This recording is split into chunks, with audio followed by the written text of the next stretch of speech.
Hey guys, welcome back to the Love Shack. So today I'm going to do another monthly favourites video for June, because that's the month we just had. So I've got some makeup and I've got some hair products, some other stuff like that, and some other surprises. First off is my W7 blush. This is in the colour Nude, and it's just really good. It's not too pigmented, and you can just, you know, like dip your brush in and then put it all over your cheek, and it doesn't go too crazy all of a sudden, because the other blushes that I have, you just, you know, you put it on and then you've got like bright cheeks even when you put just a tiny little dip in with your brush. So this one's really good. Also, you might have noticed that I have changed my hair.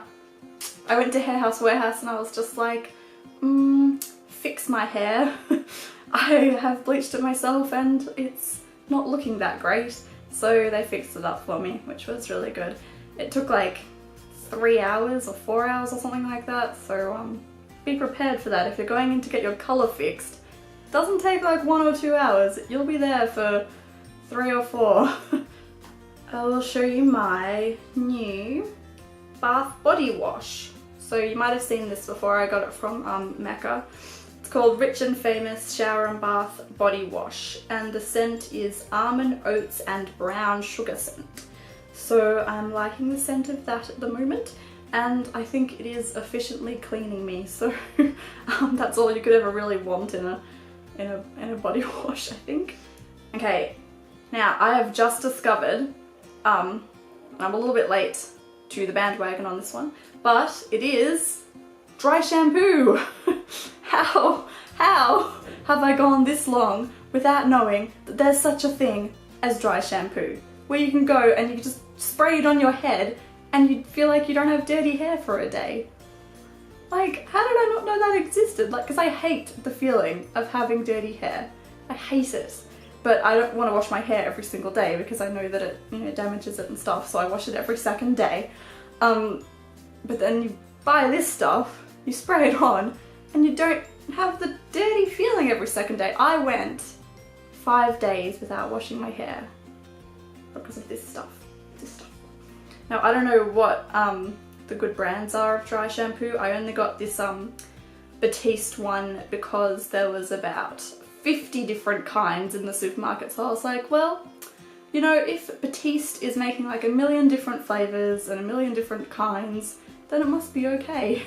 I'm also not sure if Batiste even does anything other than dry shampoos, so that's why I went with them, and it works fine, so I don't feel the need to explore other ones. But if you have any recommendations for different dry shampoos, then let me know in the comments, because I'll give that a shot. Also, it's really annoying because when you go to the supermarket, you don't want to go around like spraying the stuff everywhere to get a smell of what everything smells like, but then you've only got the name to go on, so I chose Floral and Flirty Blush.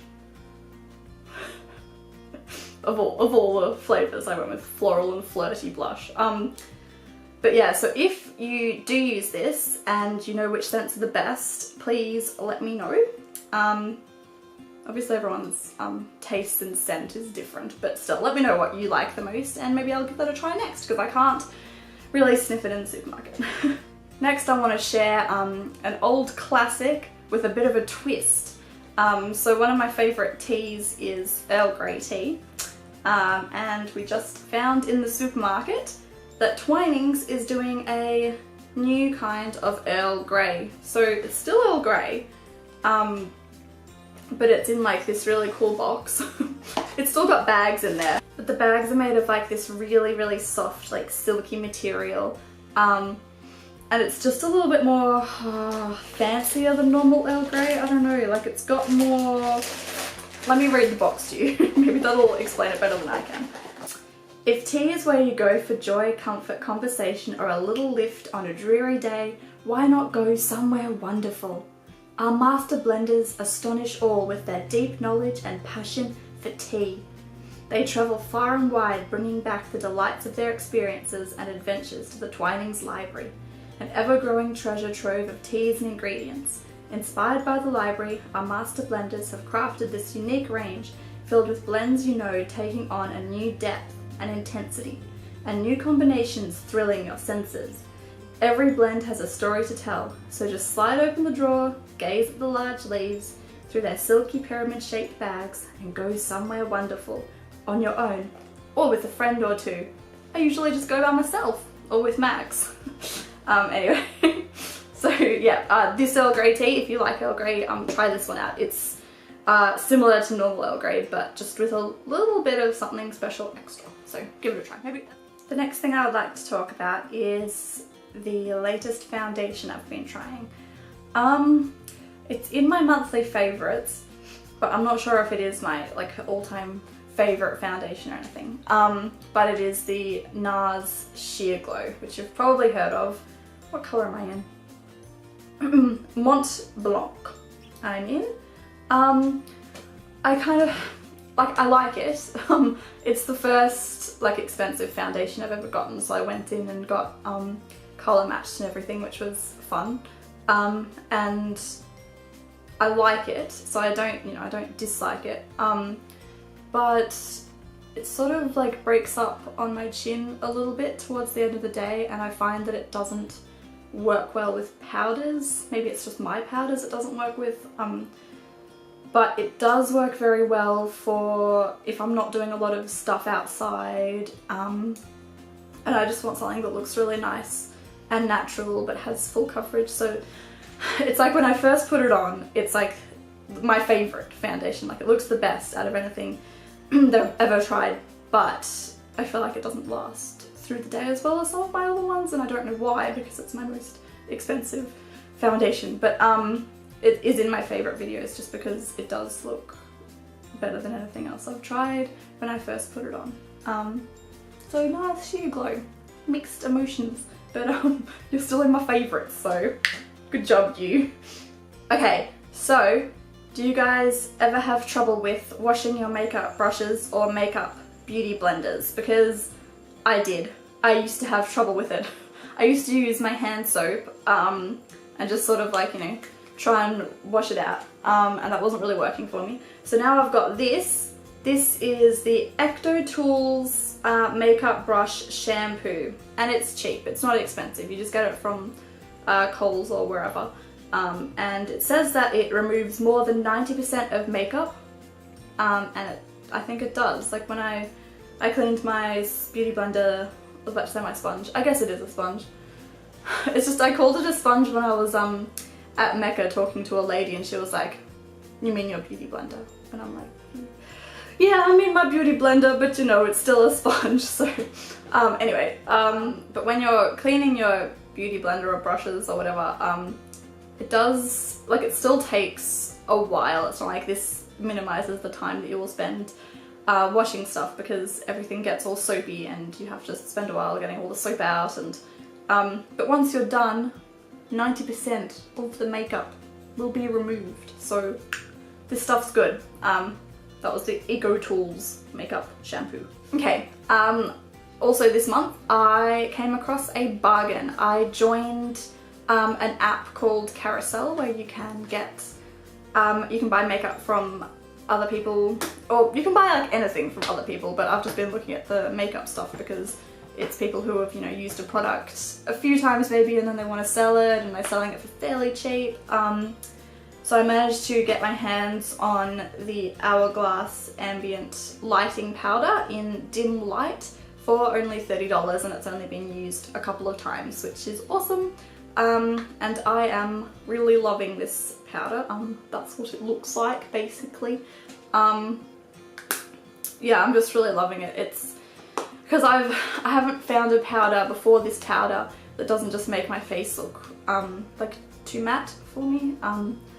But this makes me have like a bit of a glow, like without being shiny. Okay, last but certainly not least are the books that I have been reading this month that I wanted to share with you. So I've got, first up, Miss Peregrine's Home for Peculiar Children, which I picked up because Tim Burton is making the movie, and that's coming out in a couple of months, or a month or something like that. So I gave this a read and it is very good. It says that it's a children's book, and I guess it is a children's book. Like, it doesn't have any adult themes in it. But it has these terrifying pictures in it. Like, terrifying. The first time I read it was at night. Just have a look. The first time I read this was before I was going to sleep, and I just like had nightmares all night because the pictures are so terrifying. I don't know, I'm sensitive to creepy looking children photos. I don't even want to flick through this. So if creepy pictures disturb you like they disturb me, maybe try and get your hands on a copy that doesn't have the pictures. Otherwise, if that's not a problem, then this is great.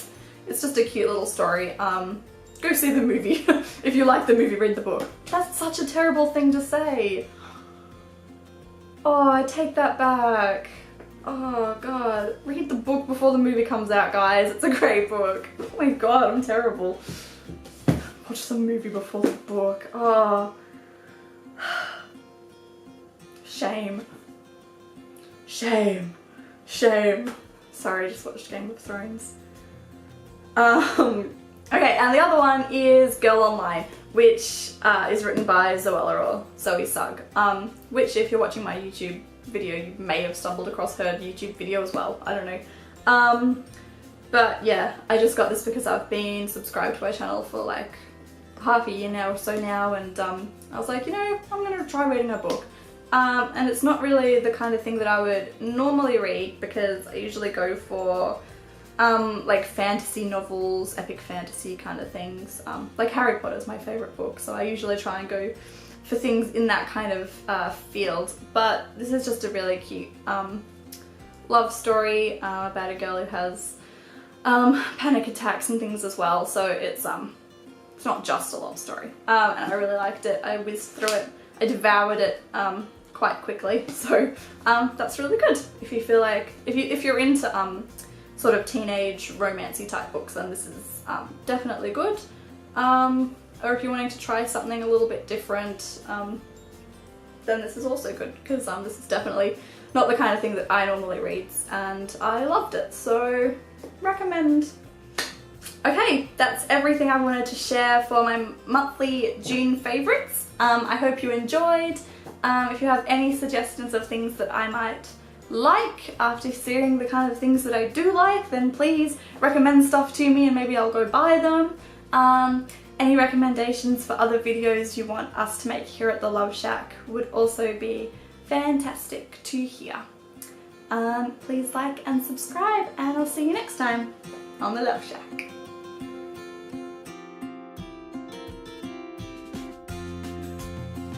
Am I talking a bit fast today? I feel like I'm talking really fast. Anyway, do I say like and too many times?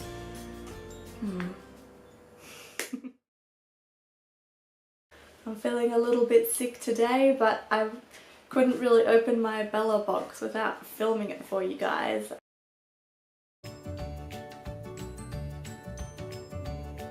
You don't know where your eyebrows are, do you? You have no idea.